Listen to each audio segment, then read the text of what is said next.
I just watched a full weekend of college football without USC playing, and the Trojans deserved at least one first place vote in the most recent poll.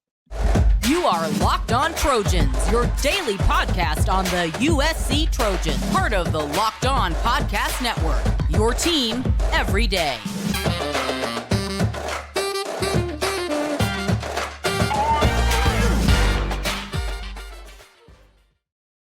Fight on, everyone. I'm your host, Mark Holkin, and thank you for making Locked On USC your first listen every day.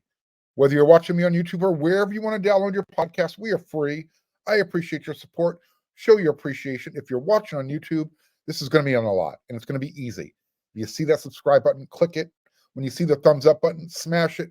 And I don't want you to miss one episode Monday through Friday.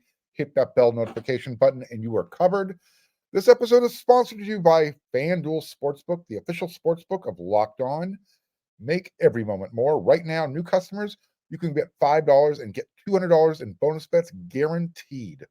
Visit FanDuel.com/Locked On to get started.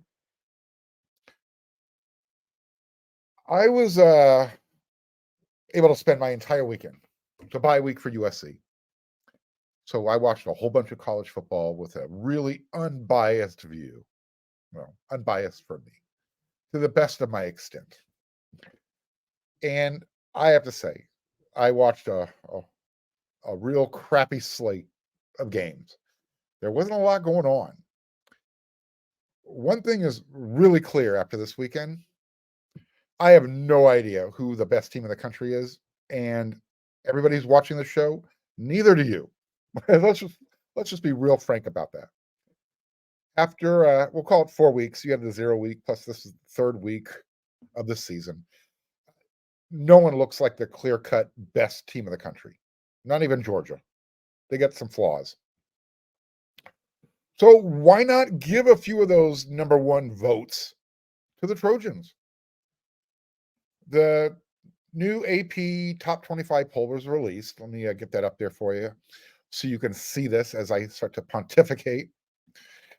And as you can see, the number 5, it didn't really change. It did flip-flop a little with numbers 3 and 4. You got Georgia at number 1, Michigan number 2, Texas at number 3, Florida State drops to number 4, USC number 5. Now, of those top 5, there are 63 first-place votes. Georgia got 57 of them, Michigan 2, Texas got 3, Florida State 1, USC got 0. So of those 63 votes, I guess no one who cast a vote believed that USC can beat the 4 teams ahead of them. Is that the way I should interpret this? I mean, for all the grief that people like to throw at USC's defense, can't we throw the same shade at the bad offenses that are out there? Look, here's what my weekend of football started out with. That barn burner between Tennessee and Florida down in the swamp. After Tennessee's latest loss to Florida, I think that was number 11 in a row in the swamp, they dropped all the way down to number 23 in the country. And my weekend ended with, it was an exciting game, albeit an extremely sloppy and double overtime Colorado win over their rival Colorado State. Because of the way Colorado won, they actually dropped a spot in the poll. A team that nobody anticipated, myself included, would sniff the poll at any point this season. They're now being dropped if they're not winning the way that people expect them to win. So take a peek at the top 25 there. You can see USC is number 5. The Pac-12 is well represented. You got Washington at 8, Oregon at 10, Utah 11, Oregon State at 14. Who else we got in there? Washington State 21. Colorado at 19. UCLA 22. And USC's other opponent in there, Notre Dame, number 9. All right, let me get rid of that. You've looked at that long enough, and I will keep talking, though. So if we're going to penalize Colorado for not winning impressively, why are we not penalizing the other teams? So I watched in between those two games, the Florida-Tennessee game and that nightcap with Colorado State. In between, I watched Georgia. They struggled at home with South Carolina. The Bulldogs were trailing 14-3 at halftime. They won the game 24-14.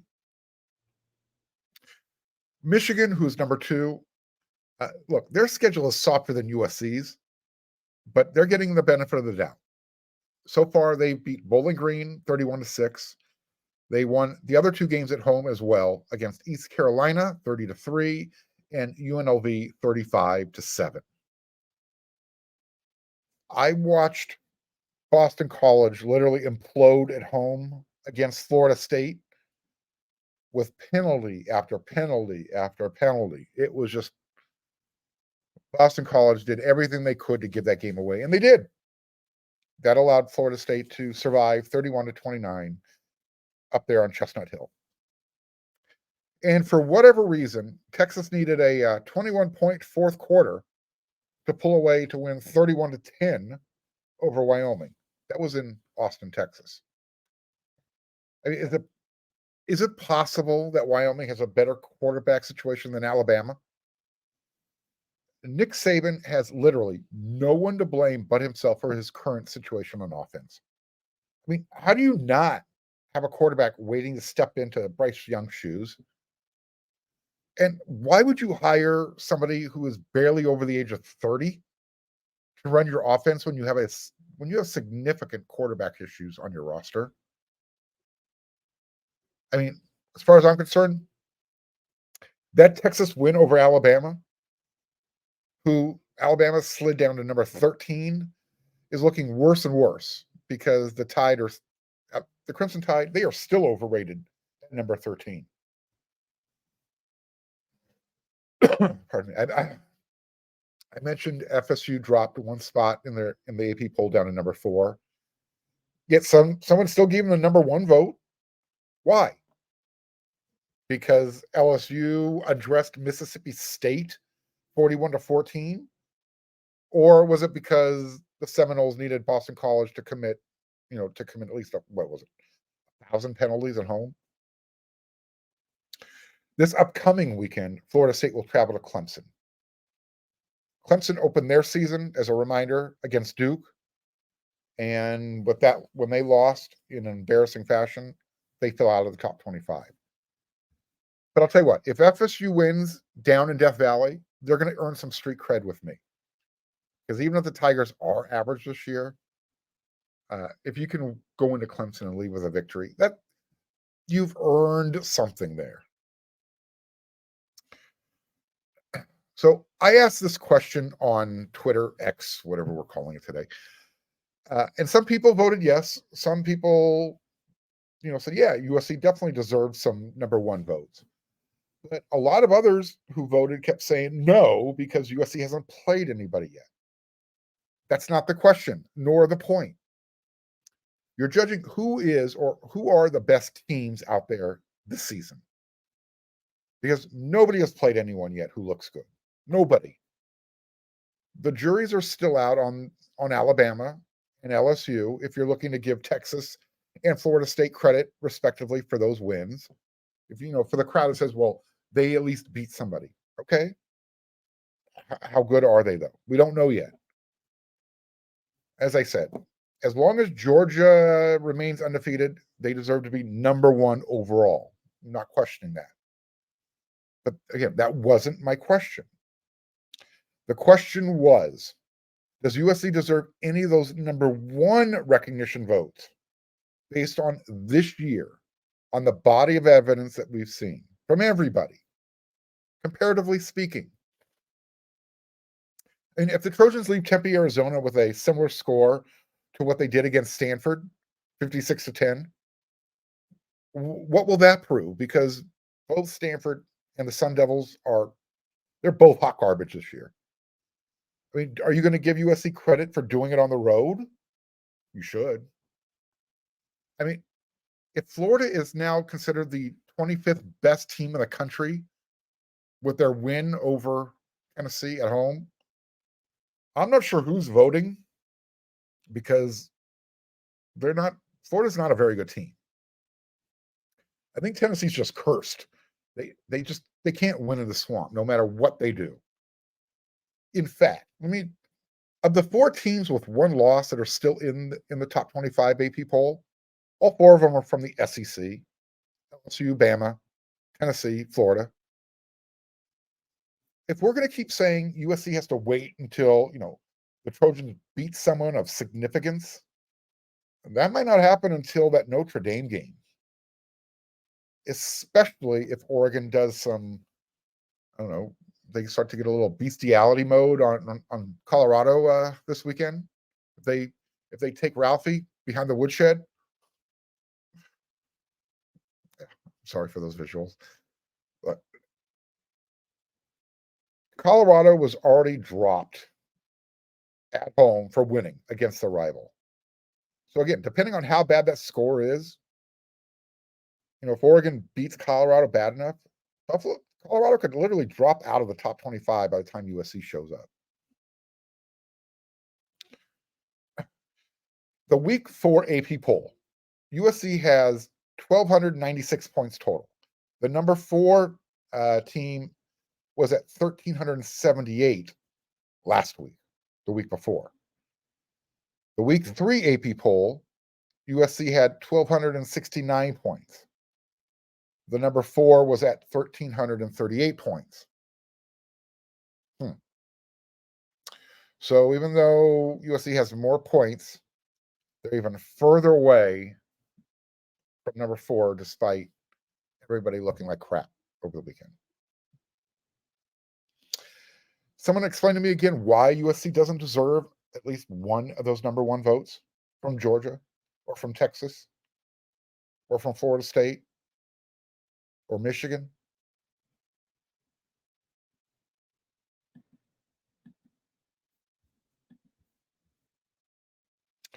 This show is brought to you by BetterHelp. Give online therapy a try at betterhelp.com/LockedOnCollege and get on your way to being your best self. We've all been there. You get to that fork in the road and you're faced with tough choices and you're unsure of which path to follow.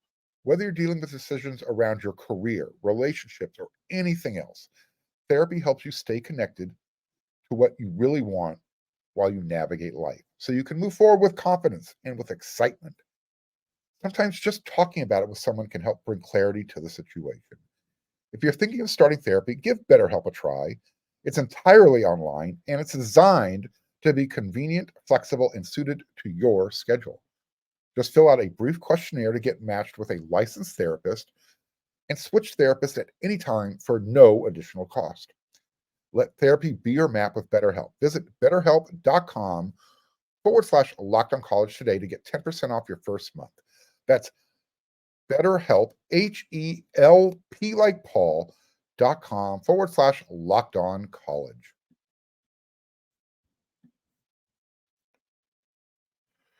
The college football season is here, and this season, Locked On is kicking up our coverage. Each Friday, Locked On will go live from 11 a.m. to 1 p.m. Eastern on every Locked On College YouTube channel. Locked On College Football Live will cover the college football implications, the playoff implications, the conference rivalry games, and go in-depth like only Locked On can, including insight and analysis from our stable of Locked On College hosts covering their team every day. Find Locked On College Football Live every day from 11 a.m. to 1 p.m. Eastern on any Locked On College Football YouTube channel. You won't want to miss it. All right. If you're looking at the rundown, I'm talking about in this segment, building confidence on the road. The Arizona State Sun Devils are they're just a bad team.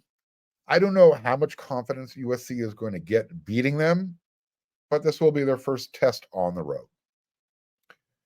Not only is ASU bad, they are pathetic.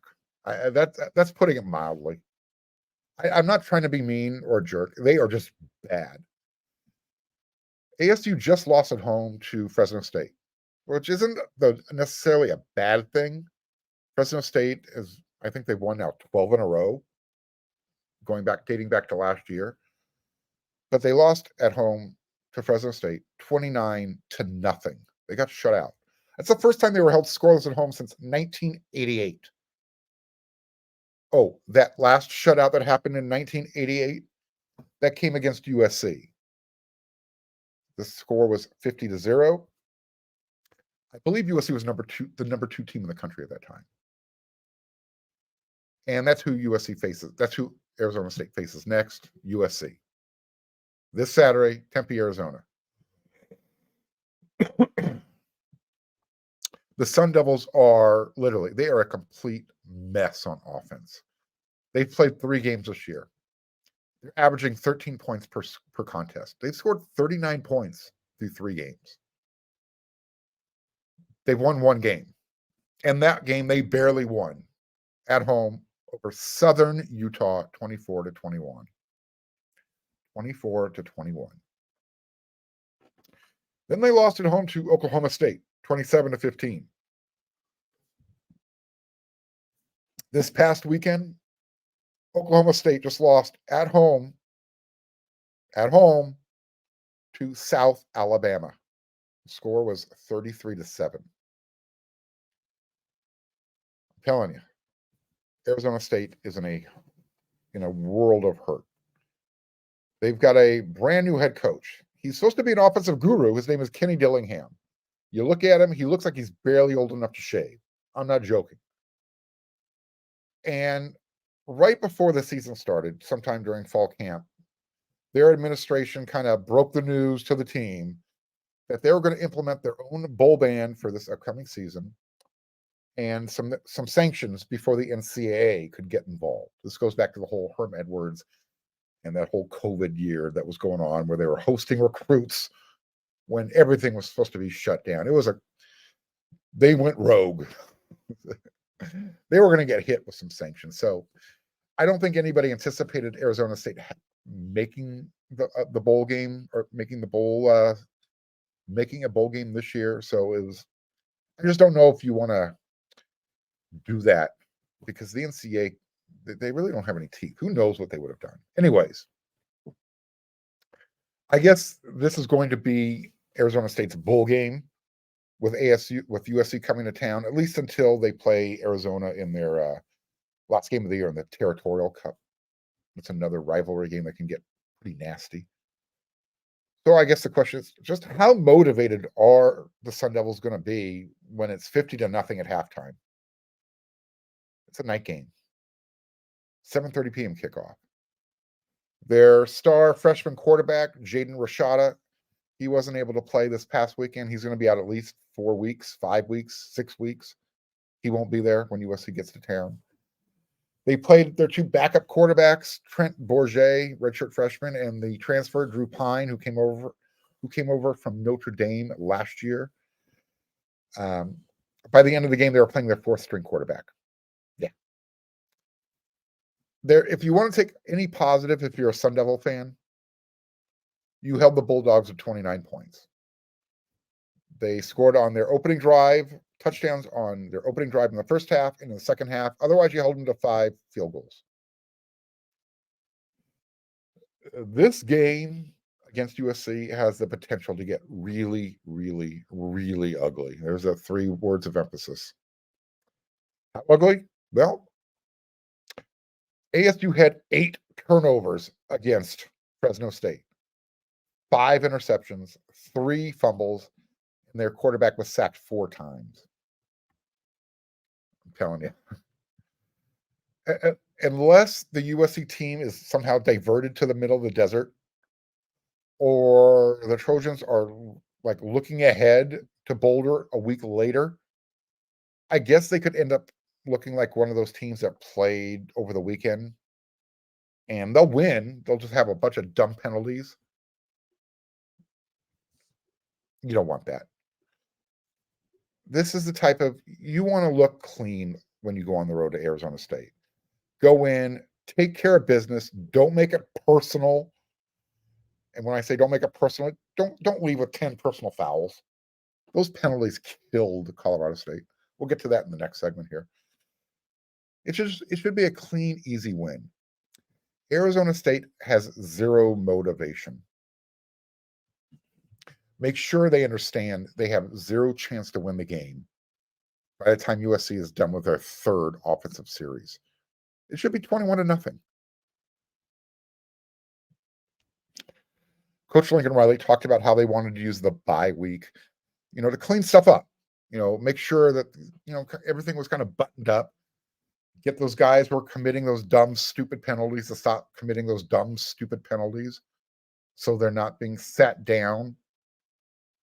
Coach's choice, trying to send a message. The Sun Devils have not scored a point on offense since the second quarter against Oklahoma State. So far, USC's defense has given up 28 points, 14 points, and 10 points, respectively, in their 3 games. San Jose State, Nevada, Stanford.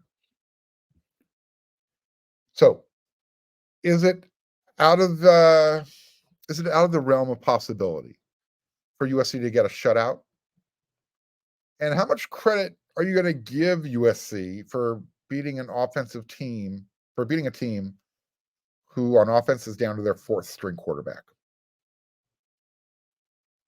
It's going to be a 7:30 p.m. start, and USC is going to have a challenge staying motivated. This is going to be a difficult coaching opportunity for the staff. They got to make sure they keep the team motivated, keep their heads in the game, make sure they don't do things stupid, and come out of there healthy. Again, another opportunity.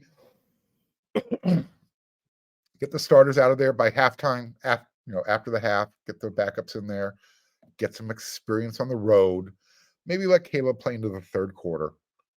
Then Miller Moss can take over in the fourth quarter or halfway through the third quarter.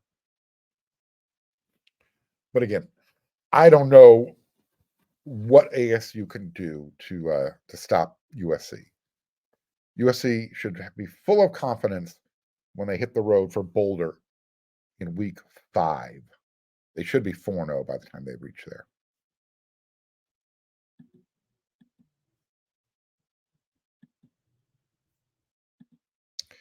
It's now time for your Game Changer of the Week, brought to you by Athletic Brewing Company. Now, despite USC having a bye week, there were still a lot of game-changing plays over the weekend. Unfortunately, Caleb Williams wasn't involved in any of them. Still, though, Athletic Brewing has completely changed the non-alcoholic beer game. His name is Superman. We call him Caleb Williams. Here's what you need to know about Caleb Williams heading into this weekend's game against Arizona State. He has 12 touchdowns and 0 interceptions, and he'll be ready for this next game. And so you'll want to be ready before, during, and after the game. Athletic Brewing makes non-alcoholic beers that actually taste good. You can find Athletic Brewing Company's non-alcoholic brews at a store near you or buy them online at athleticbrewing.com. First-time customers, you can use code LOCKEDON to get 15% off your first online order. That's code LOCKEDON at checkout for 15% off at athleticbrewing.com. Near beer, exclusions and conditions apply. Athletic Brewing Company, fit for all times.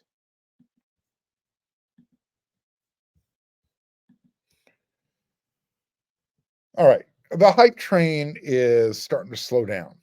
Someone's greasing the tracks. Maybe it's going uphill a little bit now. Schedule's getting a little bit tougher.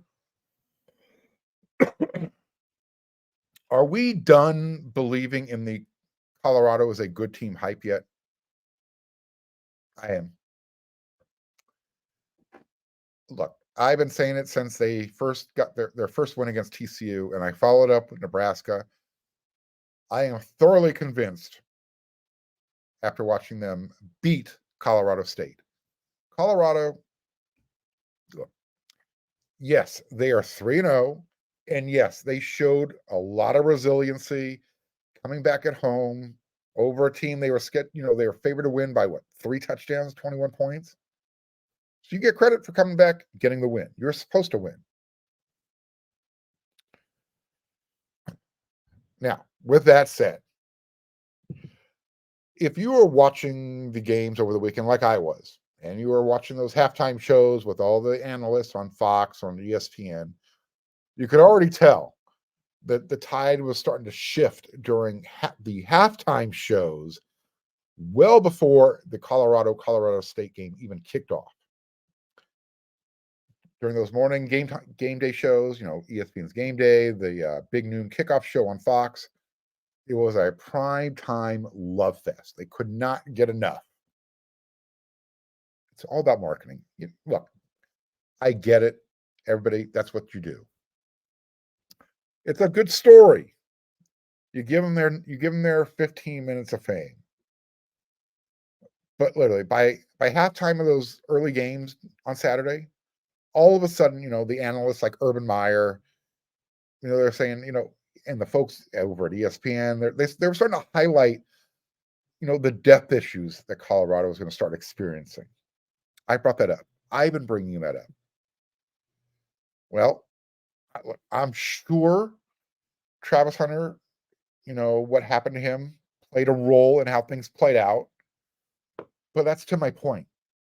There's no one behind their first string players at Colorado. They've got their leaders or they got their dogs. Those first 11 on both sides of the ball, they're competitive. They'll fight you to the end. It's behind those guys. They got nothing. I'm not questioning it was a late hit. It was definitely after the play. It was a fierce, brutal hit after. No doubt about it. We're talking about the play that took Travis Hunter out of the game. But that type of stuff happens in rivalry games. We've seen it. Here's what else we saw. Colorado State, literally, they came out and they punched Colorado in the mouth. And for all intents and purposes, they should have won that game. Had they played smarter and they not made it personal. Like 10 times, as in 10 personal foul penalties in the game. That one that eventually ended up taking Travis Hunter out of the game, I'm fine with that. Like I said, that type of stuff happens in rivalry games. But the illegal blocks and the pick plays by your best player on offense.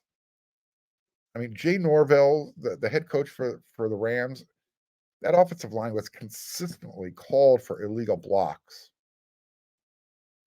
And then their best player on defense, the roughing penalty, that late one in the game against Shedeur Sanders, it was a legit call. But you know what? That's what helped contribute to your loss if you're Colorado State. You got to give credit to Colorado. They went 90-plus yards. They tied the score at the end of the game. And it also took a 2-point conversion to get it done. That sent it to overtime. But again, if you watch that game, you're starting to get a sense of, all right, or Colorado they had their fun. I said it. They were exposed against Nebraska. Colorado cannot stop the run, and their own offensive line, they're going to get Shedeur Sanders killed. He is not going to make it through the season. Look, crazy things can happen. I will be shocked. I'm literally shocked.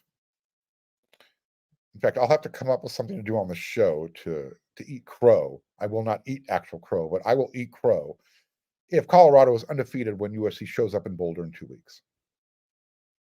The Buffaloes are about to find out what's going to happen on the road when they get to Eugene.